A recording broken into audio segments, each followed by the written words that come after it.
जय। अवतार मेहर बाबा की जय। अवतार मेहर बाबा की जय।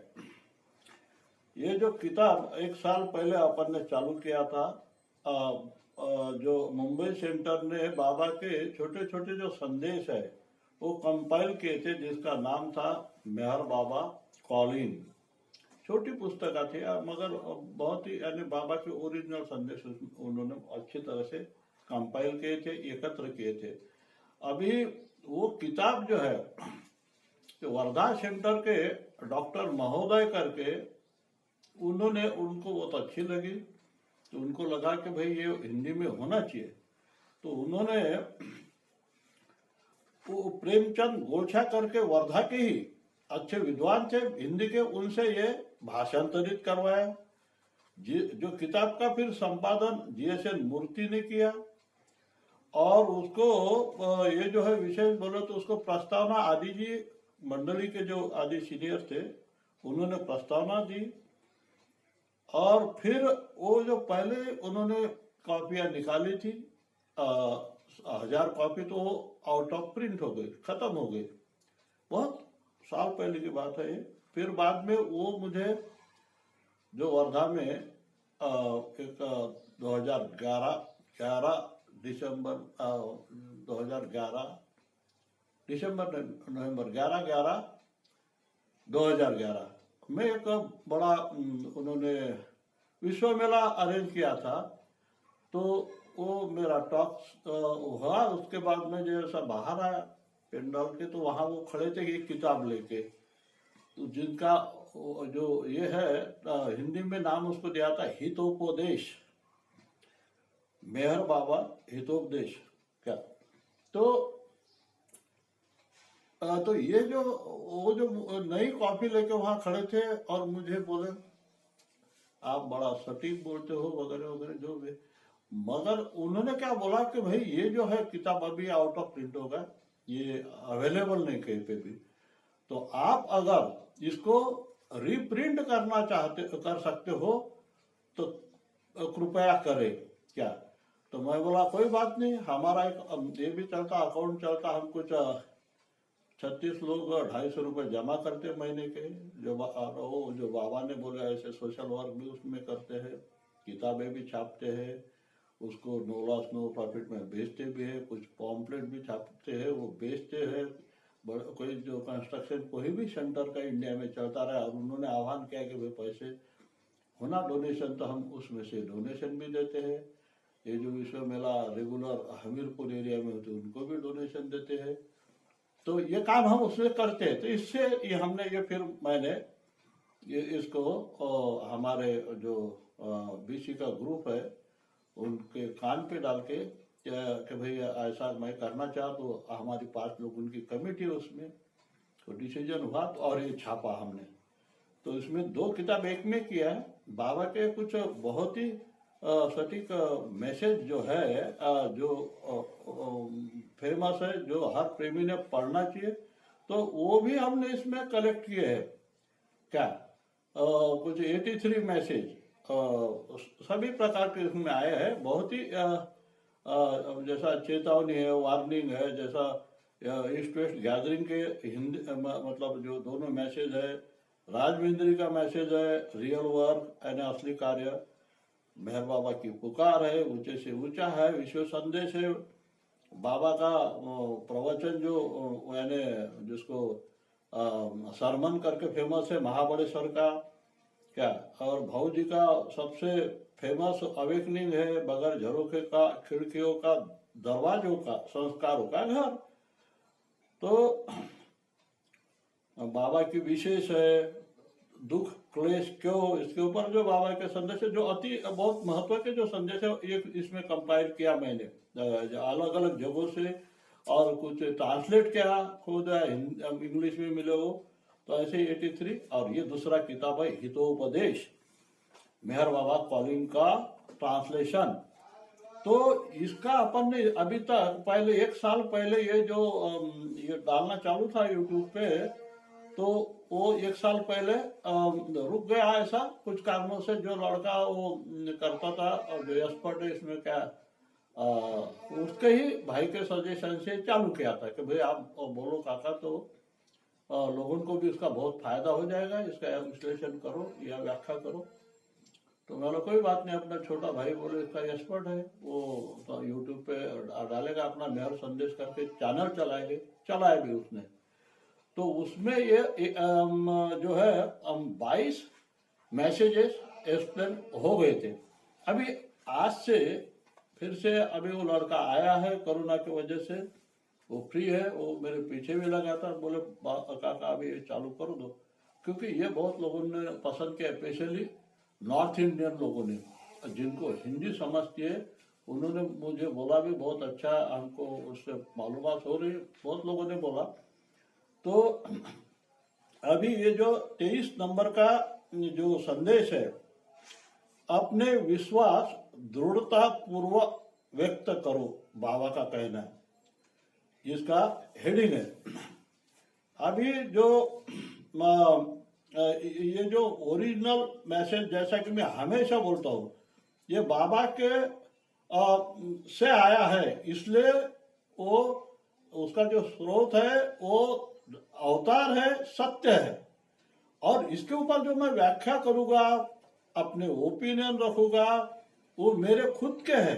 मैं बार बार बोलता हूँ, ये हमेशा लोगों ने ख्याल रखना चाहिए कि उसके अपने अपने बुद्धि से लोग व्याख्या करने को बाबा ने अनुमति दी है, और उसके ऊपर अपने मत, अपने विचार रखने के लिए वो भी अनुमति दी है बाबा ने। इसमें भी यही मैसेज में वो आ रहा है, मगर ये वार्ताकारों ने और कुछ बाबा पे लिखना चाहते हैं, वो जो लिखने वालों ने, ये बाबा ने बोला हमेशा याद रखना कि जब वो अपने व्याख्या करते हैं कोई, या उसका स्पष्टीकरण करने जाते हैं बाबा के मैसेज का, तो वो जो है उन्होंने बोलना चाहिए कि ये मेरा मत है, क्या बाबा ने तो ऐसा बोला। और ये मंडली भी बोलती थी, मैंने जो अपने हेरज भाई के मुंह से कितने बार सुना है, that is what I think, ऐसा बोलते थे, जबकि इतने ये होने के बाद भी मुझे ऐसा लगता है। और बाळनाथू के भी मुंह से मराठी में मैंने सुना, हे मला असं वाटतं बरं का, ते बाबा असे म्हणायचे पण मला असं वाटतं काय, तर ते एक्सप्लेनेशन देताना व्याख्या करते हुए बोलते थे। तो इतना हमेशा ख्याल रखो, क्योंकि मैंने ऐसे भी कुछ वार्ताकार देखे या फिर उनका ऐसा कुछ लिखान देखा कि वो डट के बोलते हैं जैसा उनको पता हो गया ये, तो ये वो तो गलत है, बहुत कम है, मगर ऐसे है अपने इंडिया में। तो हमेशा हम वार्ताकार लोगों ने, हमने सबने ख्याल करना चाहिए कि बाबा ने तो ऐसा बोला है, मुझे ऐसा लगता है कि ऐसा ये होगा, इसका अर्थ ये होंगे उसके वजह। ओके, अभी मैं ये ओरिजिनल संदेश पढ़ता हूँ और उसके ऊपर क्या थोड़ा व्याख्या करूँगा, मेरे मत रखूँगा, उसको एक्सप्लेन करने का कोशिश करूँगा, मगर ये सब के सब मेरा खुद का रहेगा। ये जरूरी नहीं कि तुम मेरे पे विश्वास करो, मगर संदेश में तुम कर सकते हो 100%। अभी संदेश पढ़ता हूं। प्रत्येक व्यक्ति मेरे संबंध में विचार करने और मेरे कार्य को अपनी समझ और अनुभव के आधार पर व्याख्या करने के लिए स्वतंत्र है। देखो बाबा ने बोला, मेरे शब्दों को जैसा का तैसा व्यक्त किया जाए, ये भी बड़ी बात है, और यदि तुम उसकी व्याख्या करो तो यह कहना मत भूलो कि ये तुम्हारी अपनी व्याख्या है। यही मैंने पहले बोला था, हम जो बाबा के ऊपर बोलते हैं, लिखते हैं, उनके लिए ख्याल में रखने की अपना एक बात है। मैंने इस बात से कभी इनकार नहीं किया कि मैं परिपूर्ण हूं और अवतार हूं, परंतु तुम उसे अभी तक नहीं जानते। मैं जानता हूं कि केवल मैं ही अद्वितीय हूं, और फिर जैसा वास्तव में तुम मुझे और मेरे बारे में समझते हो, निश्चित होकर उसकी घोषणा कर सकते हो, यही ठीक होगा। मेरे और मेरे संबंध में अपने विचार, अपने विश्वास और धारणा को अपनाने में किसी प्रकार मत हिचको, परंतु जिसे तुम न तो जानते हो और न ही महसूस करते हो, वह जानने का दावा मत करो। जब मन अवकाश में कल्पना की उड़ान भरता है, बदले में केवल शून्यता प्राप्त होती है, परंतु मनुष्य जब अपने अंतःकरण में गहरे गोता खाता है, तब उसे अस्तित्व की पूर्णता का अनुभव होता है। ये हो गया मैसेज, ये हो गया संदेश। अभी इसकी व्याख्या तो यानी सबको समझ में आ गया कि बाबा बोलना क्या चाहते, और फिर भी मेरे बुद्धि से मैं प्रयत्न करता हूँ व्याख्या करने का। ये मैंने इसके पहले ही बोल दिया कि बाबा बोलते हैं तुम्हारी जो समझ है, वो समझ के मुताबिक तुम्हारी जितनी बुद्धि है, वो बुद्धि की मुताबिक मेरे कार्यों की जो मैंने कहा है, तो तुमको जो अनुभव होता है, जो लगता है, उसके ऊपर तुम व्याख्या करने के लिए स्वतंत्र हो। बोल सकते कि भाई ऐसा बाबा ने ये जो बोला है ये ऐसा हो सकता है क्योंकि मुझे ऐसा लगता है, इसके लिए बाबा की कोई दिक्कत नहीं है। और बाबा ने अपने को बोला है कि जैसा कि वैसा, बाबा के शब्दों को जैसा कि वैसा व्यक्त किया जाए या फिर लिखा जाए।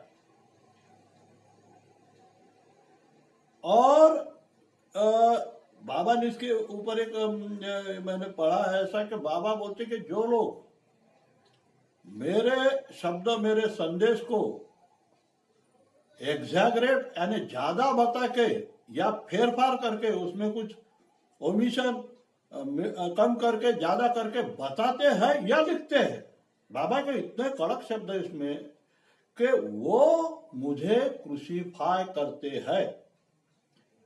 जो जीसस को कुछ चंद सिक्कों के लिए जोडास ने उसकी शनाख्त करके जीसस की किया था, वो क्रूसीफाई हुए थे। इतनी बड़ी बाबा ने उसके बारे में बात कही।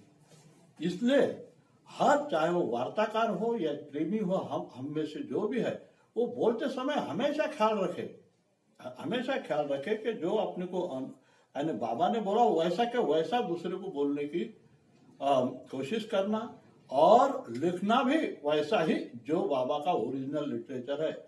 क्योंकि साइरस खंबाटा जो मुंबई के पुलगांव के इसमें हमने बुलाया था उनको तुम्हारे बाबा के ऊपर कुछ वार्ता देने के लिए, तो उन्होंने अपने वार्ता में ये बोला था कि बाबा के प्रति अपनी जवाबदारी क्या है।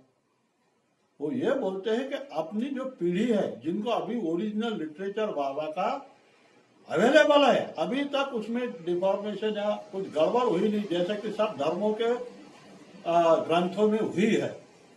बाबा ने बोला है कि ये जो प्रीस्ट क्लास है, दस्तूर, मुल्ला, पुरोहित, इन्होंने अवतार के जो ओरिजिनल टीच है उसको बहुत तहस नहस किया है।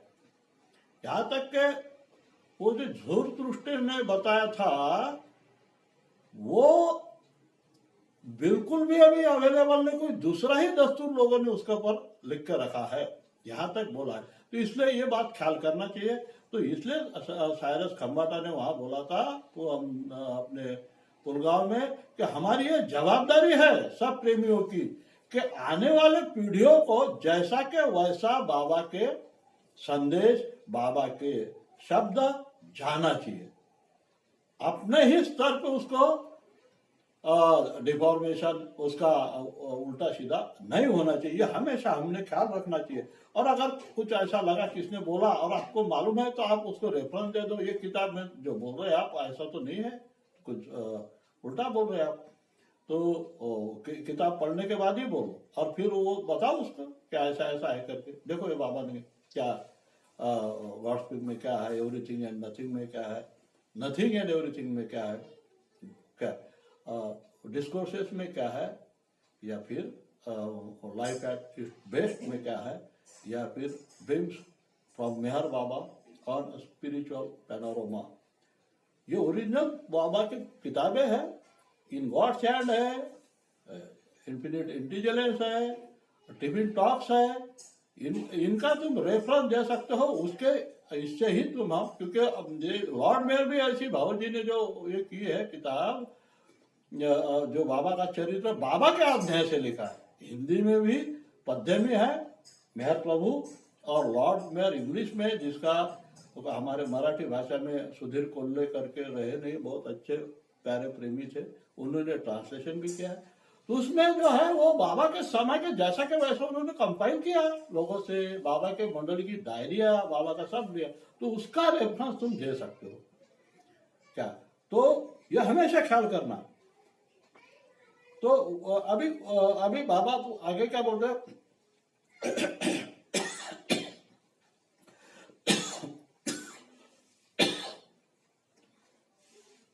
मेरे शब्दों को जैसा का तैसा व्यक्त किया जाए, और यदि तुम उसकी व्याख्या करो तो यह कहना मत भूलो कि ये तुम्हारी अपनी व्याख्या है। जो अभी इसके पहले भी मैंने बोला था, बाबा बोलते मैं क्या हूं, मैं तो कितने बार बोला, मैं हाईएस्ट ऑफ द हाई हूं, अवतार शब्द के हर अर्थ में मैं अवतार हूं।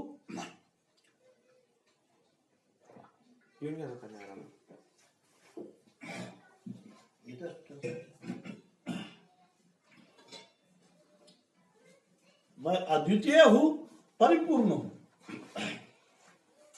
बाबा ने तो अपना स्टेटस बता दिया। जिसको पूरा देखना है वो हाईएस्ट ऑफ द हाई बाबा का जो मैसेज है वो पढ़े, और वहां कुछ भी नहीं रखा बाबा ने बोलने का। अच्छा, तो बड़ा 4-4 बार पढ़े, और फिर ये इसका वो मीनिंग होता है अवतार का, जो highest of the hi message Dehradun में बाबा ने मेरे ख्याल से 53 में दिया था। तो उसको पढ़ लेना चाहिए। और ये बाबा बोलते हैं, फिर अपने को पूरी खुली छूट देते,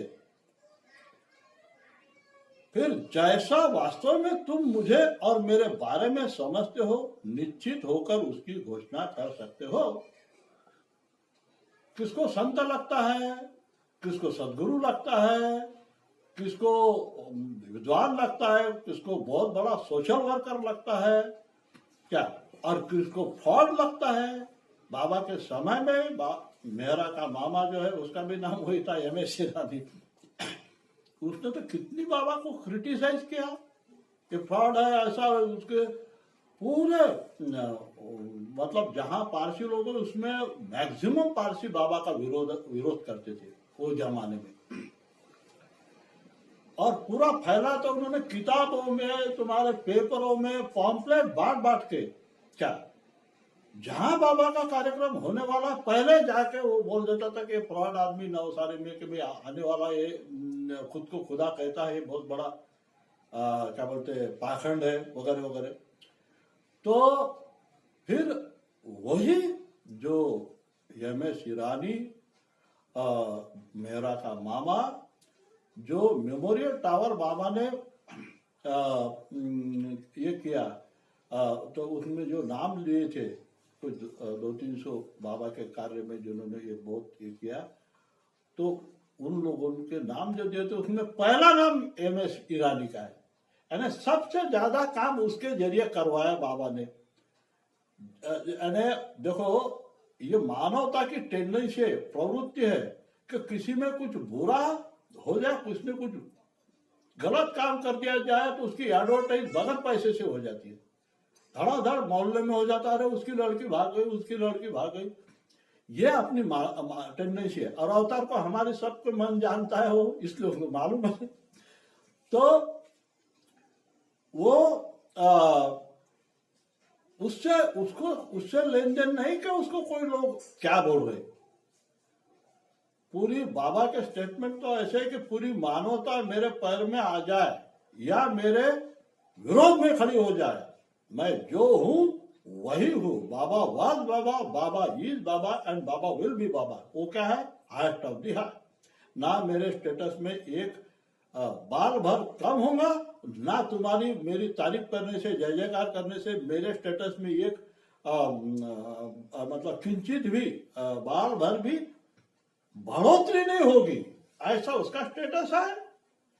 उससे उसको कोई लेन देन नहीं। उसको एक ही लेन देन है कि पूरी मानवता के कान पे उसका नाम चले जाए, क्योंकि वो नाम में और अपने रूप में फल भर के लाता है। जब भी नया अवतार लेके आता है तो उसका नाम काम करता है। My name works and your faith works, your faith for my work. यानी तुम्हारा विश्वास जो मेरे पे है और मेरे नाम में ऐसी शक्ति है। मैंने बोला, बाबा ने तो एक बार ये भी बोला है, सही बोला कि मेरे से भी मेरा नाम पावरफुल है। ये हमको यरज भाई के जो छोटे भाई थे मेहरवान जी ने टॉक में बोला, उसका उदाहरण भी दिया था कि कैसा नाम से जो लोग बचते हैं, कि बाबा का नाम लिया और मरने वाला एक्सीडेंट में जिसको याद आता है बाबा तो बच जाता। ऐसे कितने उदाहरण मैंने सुने हैं। मेरे चचेरे भाई का है क्या, तो वो नाम इतना पावरफुल है। तो उसका एक ही यह है, इसलिए हमको भी उसने एक ही कार्य बोला है। अगर आप लोगों को याद है तो बोले, तुम दुनिया के कोने कोने में मेरा नाम कान पे डालो बस। और कैसा, जैसा पोस्टमैन टेलीग्राम देता है, उसकी चिंता न करो कि वो गाली मार रहा है, अपनी मजा ले रहा है। मेरी तो कितने लोगों ने मजा की। यानी वहां जा कॉलोनी में मैं बोलता था तो यहाँ तक के लोग बाजू में हट जाते थे, अरे बोला अभी ये बाबा लगाएगा क्या। तो मैंने उसकी चिंता नहीं की। क्या आजू बाजू के देहातों में हमने सत्संग किए, जबरदस्ती बहुत वहाँ भजन किया। अरे तुम्हारे गणपति में हम भजन करते जाते थे, हम वहाँ भजन गाते थे। कुछ फिर वहाँ जो लोग रहते थे, मैं बाबा के बारे में कुछ ठोक देता था कि ऐसा है, अवतार है, राम था, कृष्ण था। मैंने उसकी चिंता नहीं की कि लोग क्या बोलते। तुमको मालूम है क्या, डॉक्टर भानुचार्य जी ने हमको बोला था कि जब मैं नवसारी में घरों घरों में जाता था बाबा के बात बोलने के लिए, तो लोग बोले मुझे देख के दरवाजा बंद करते थे, फिर भी मैंने जाना नहीं छोड़ा। मेरा इतना अपमान करते थे क्या। तो ये बाबा ने इसलिए बोला है कि जब उसके कान पे नाम चले जाता है तो तब से वो आत्मा पे बाबा का काम चालू हो जाता है। मुझे तो नाना खेर ने ये भी बोला था कि बाबा ने प्रैक्टिकल स्पिरिचुअलिटी में ये बोला है। तो उन्होंने किताब से पढ़ के बताया। मेरा ग्रुप जो था वाचनालय में, वो बताते थे नाना साहब हिल पे। तो उसमें ये बताया था कि भाई कम से कम आधा घंटा या 1 घंटा बाबा का ऑडियो बली नाम लेना चाहिए। ऐसा कि अपने कान को सुना है, जैसा बाबा बाबा, या फिर तो बड़ा भी बोल सकते हो, सच्चिदानंद परमानंद, जोर से भी बोल सकते हो। मगर ये ख्याल रहे कि कोई स्टडी कर रहा है अपना बच्चा या कोई पड़ोसी, उसको डिस्टर्ब ना हो, इतना ख्याल करके तुम अपने कान को सुनने को जाए। इतने आवाज में आधा घंटा मिनिमम या 1 घंटा निरंतर अखंड, जिसमें खंड नहीं पड़ना चाहिए, ऐसा बाबा ने अपने को आज्ञा दी है। तो नाना खेर क्या बोलते हैं, देखो इससे फायदा क्या होगा कि जिसके भी कान पे जाएगा उसका फायदा होगा। उन्होंने यहां तक बोला कि पक्षी सुनते हैं, जानवर सुनते हैं, उनको भी फायदा होता है। यहां तक कि जो वायरस है, जंतु है तुम्हारे वातावरण में, वो सभी को उसका फायदा होता है। तब से बाबा का नाम काम वो आत्मा पे, जीवात्मा पे चालू हो जाता है। इतनी बड़ी बात है। तो और इसलिए अच्छा, ये अपने को जैसा लगता है बोलो। जैसा मेरा के मामा को फ्रॉड लगता था तो फ्री थे बोलने के लिए। बाबा ने बोला ईमानदारी से बोलो जो भी तुमको लगता है मेरे बारे में। ये नहीं कि बाबा प्रेमी मिले तो बाबा का जय जयकार कर रहे हो, और विरोधक मिले बाबा के, अपोजिशन करने वाले, तो उनके साथ बोलो। बाबा की निंदा करने लगो। ऐसे दोगले लोगों के लिए मैं नहीं हूं, बाबा के शब्द है। जो मुझे चाहते हैं, मुझे प्रेम करते, वो तो मेरे है ही है, मगर जो मेरा ईमानदारी से विरोध करते वो भी मेरे है, बाबा ने बोला। और ऐसे लोगों के लिए मैं बिल्कुल नहीं हूं, जो मेरे प्रेमियों के सामने बाबा बाबा और जय जयकार करते मेरे नाम की, और जो कोई विरोधक मिला तो उसमें मिल जाते हैं। ऐसे दो लोगों के लिए नहीं मैं आया हूँ, इतना बाबा ने स्पष्ट किया है अलग अलग मैसेज में।